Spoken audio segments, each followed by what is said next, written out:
Good morning, Facebook. It's Cars and Coffee Dave with you again. Another beautiful day here in Middle Tennessee. And this morning we're spending it with Freeland Jeep. And we've got a pair, a brace, a couple, whatever Webster wants to pull out of the dictionary to define two of something. We've got two of them right here. 2019 Jeep Rubicon and Sahara. We're going to go take a look at these beautiful off-road machines, see what they can do. We've got some cool news for you. This one right here on the left, first Jeep with a 2.0 liter four-cylinder engine. And we're gonna have some good time with this car today. It's got armor underneath, it's got a great interior, packed full of technology, all sorts of little bells and whistles and goodies.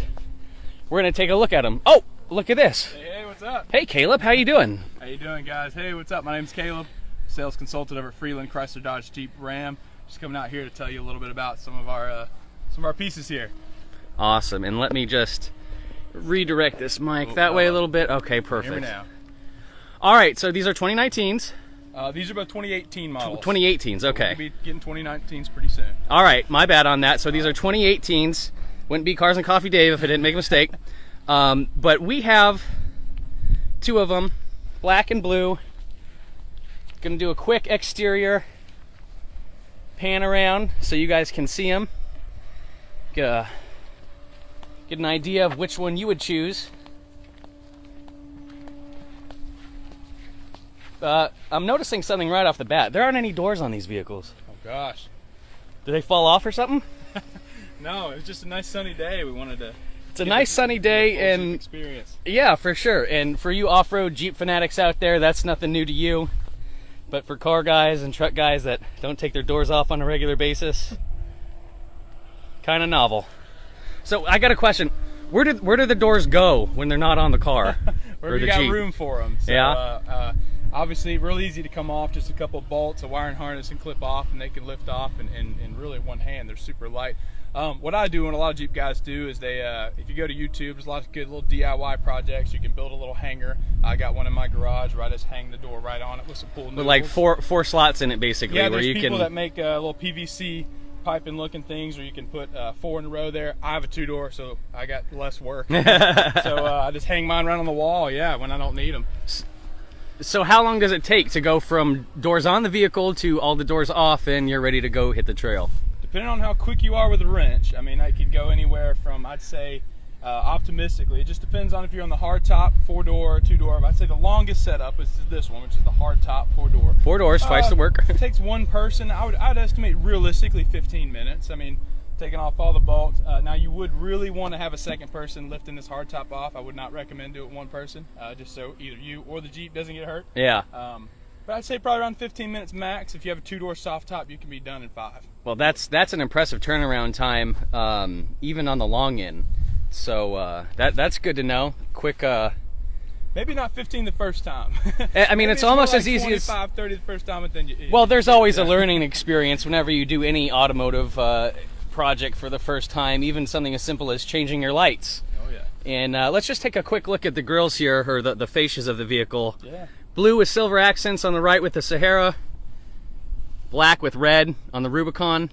Mm-hmm. One thing you might notice right away is the lack of the Jeep logo, the iconic Jeep that was always here on the outside. I do now. Yeah, I do. Why is that? That's one of the ways well, I mean, let's be honest. You see a 7-slot grill with round headlights in your rearview mirror, what else could it be? Yeah. Everyone knows it's a Jeep. So they a couple of things here kind of throw back to the CJ with the recessed headlights. And yeah, what is up with these headlights? They've got like a little rectangle on the inside. Is that just a lens? So both or? of these have, this is the LED package that comes on these. So LED lights in both the fender flare, turn signals, and in the headlights themselves. Yep.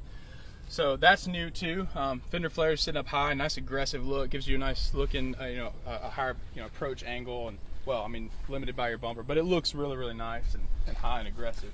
Now, one thing that people can't see is the undercarriage of these vehicles. You told me that there's armor underneath?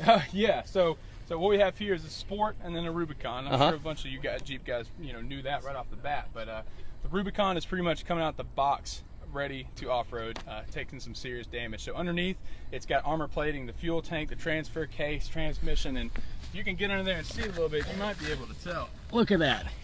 So you're ready to go ahead and bounce on some rocks. All your internals are protected, all the guts, so to speak. It also has rock rails on the side, so if you are, you know, well, it looks really clean down here. I mean, it does look like a brand new vehicle. Everything's perfect. No oil, no dirt, no smudges. So here's a little better look at that armor. We really just saw the, there you go. That's what the rocks and everything slide on right there, is those thick armor plates bolted into the rails. But you go inside, and how about you sit in the passenger seat? I'll go get in the driver's seat. We're gonna take a look at the inside. First thing you notice off the bat, got this cool red stitching pretty much everywhere. It's in the seats, it's in the dash. The console right here is all red. Yeah, so in the red dash, you only get with the Rubicon.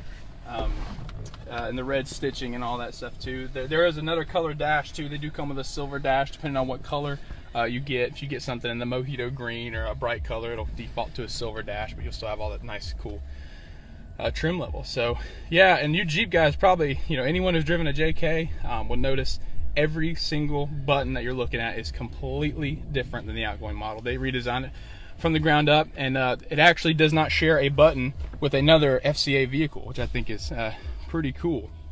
Well, hopefully they'll be using it for a while. Yeah, hopefully so. It is still waterproof too. Is something I think is notable. If you do the whole interior. They say you can hold a hose to it. I wouldn't recommend it, but if it does get caught out in the rain. If you like to live dangerously, you can put that to the test. But you could just take their word for it too. Yeah. So what do we got down there on the bottom as far as electrical suspension controls? Yeah. So some of this is going to be Rubicon specific to this vehicle. So down here, you notice on the left, this red, you have your front and rear locking differential. So those of you who don't know, that will lock each wheel on one side to spin at the same speed. Because in an open differential setup, you got most of your torque will go to the wheel with the least amount of traction. If you get stuck, it's not so good. So you can lock both the front and the rear all together, one or the other, just depending on what type of situation you're in. Next to that, you have a button that says sway bar, and that is a sway bar. You want to point to that again? Yeah, right here. Sorry, sway bar. So that is an electric sway bar disconnect. So I could probably go a long time explaining this, but basically think of it as it'll give you a little more articulation on the trail. You got a bar that connects the two front wheels so that the body doesn't roll, and that'll disconnect that so one can go higher than the other. Yeah, so you can get a little crazy, have one wheel way up in the air while the other's still on the ground. Exactly. Now at the beginning of this we mentioned that the 2-liter 4-cylinder turbocharged was new for this year, correct? Absolutely. Now it makes more torque than the well, I guess the 3.6, right? Exactly. Yeah, you're absolutely right. Yeah, it's incredible. So the first time you've ever had I guess the first time in a long time you've had a secondary motor option in the Wrangler. So brand new, the 2-liter 4-cylinder turbo option that's in this one does actually produce, I think, 20 to 30 foot-pounds more torque than the 3.6. So a lot of that has to do with the fact that it's an inline design as opposed to a V6, which just naturally creates more torque. And so a lot of the off-road guys are flocking to this more so they can pull a bigger tire and utilize that torque in more off-road situations. Well, that's good to know. And between electric cars and turbos and everything, I mean the NA engine its days are numbered. So it's good to see turbos are being made good use of. Does it get better gas mileage being a turbocharged 2.0? I've been told, I need to be up to date on my stats on this, but I think you do get a couple more miles per gallon. Double check me on that just to be sure. I mean, it's really in the tune. It's in the tune, and it's in your right foot. It's in the skinny pedal too. Yeah. Yeah. All right, so it looks like we've got electric gauges right here, glass display for the multifunction, not only there in the center, but also in the center of the instrument cluster. So you got options here, so you can customize this, tire pressure, all your different, messages, engine messages, oil change lights, a real-time readout of mile per gallons, obviously trip meter, so you can control it all there. You showed me something interesting a second ago. It was the off-road settings in here, and they're not all going to be active, but I do want to show people at least what they look like. This whole system is just incredible. You connect 8.4-inch screen, so it does Apple CarPlay, Android Auto, your Sirius XM, has navigation built into it, everything. So this system is awesome, and people are absolutely loving it. The Rubicon specifically does have off-road mode or packages. Now look at that. So you can see the steering angle, and now the steering angle actually changes as the input does, just like it should, right? But it's letting you know if your sway bar is connected, the status of the front and rear axles, and your transfer case, and how much power you're putting forward or backwards. Whoop. And then right there, you've got your coolant, oil, basically everything that's coming in aftermarket head units that also integrate OBD2 diagnostics in them. You know, the OEMs have caught on to that, and here they are integrating it into their lineups right away. So good for them for catching up. And you can tell the future of cars is flying, because there's our pitch and roll control. You can tell that these are one day going to be flying vehicles. Yeah. But seriously though, this is good for when you're on the trail and you're doing some steep hills, either going up or going down, or maybe you're on a steep bank and you don't want to exceed a specific number and risk toppling over. And useful data for yourself too, that you know that the last hill you went up was 20-30 degrees, and you may not want to tackle 30 degrees again. You know, bragging rights. Yeah, hey, I just went up a 45-degree incline. Yeah. That's and awesome. You got your latitude and longitude in case you are stuck out in the middle of the wilderness. I mean, you know exactly where you are. So I think it's pretty cool. Similar to Dodge's performance pages on like the Hellcats and some of the other RT models. And then one more thing, we're on a 8-speed automatic. Replace the 5-speed automatic. Other transmission option is only the 6-speed manual. Correct. So this 8-speed automatic, brand new as well. It's in a few other Chrysler vehicles, but it's really spunky. Any of the JLs, even with the same 3.6 liter Pentastar V6 and the JKs, if you just put them next to each other, the 5-speed for the 8-speed, the 8-speed is just going to take off a lot faster. It's got a lot more gears to choose from.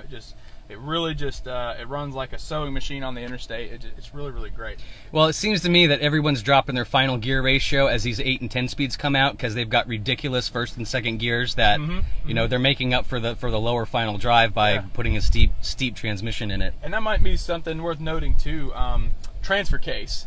You got in the 2 different options, you have the standard Select Track transfer case, but then in the Rubicon you have a Rock Track transfer case, which is more a heavier duty, can hold and handle heavier loads, that's being sent back from that Dana 44 front end.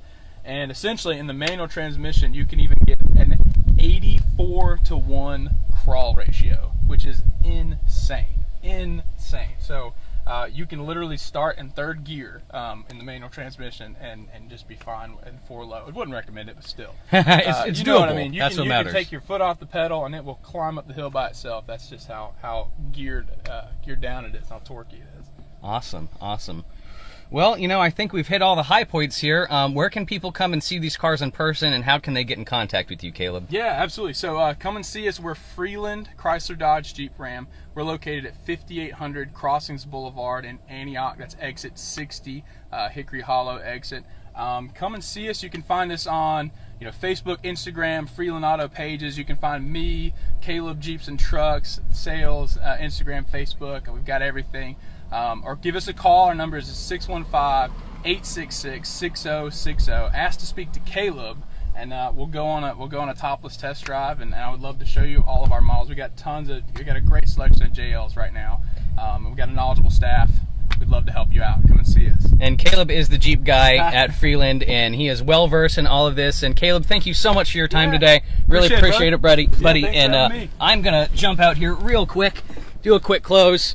So as you guys know, we're going to keep doing this. We really appreciate everyone tuning in. If you like Jeeps, if you have a friend that likes Jeeps, go ahead, share this with them. Tell them about a newer Jeep that's coming out. We're going to keep doing this. And for Nashville Cars and Coffee, this is Cars and Coffee Dave thanking you and saying we'll see you next time. Bye-bye.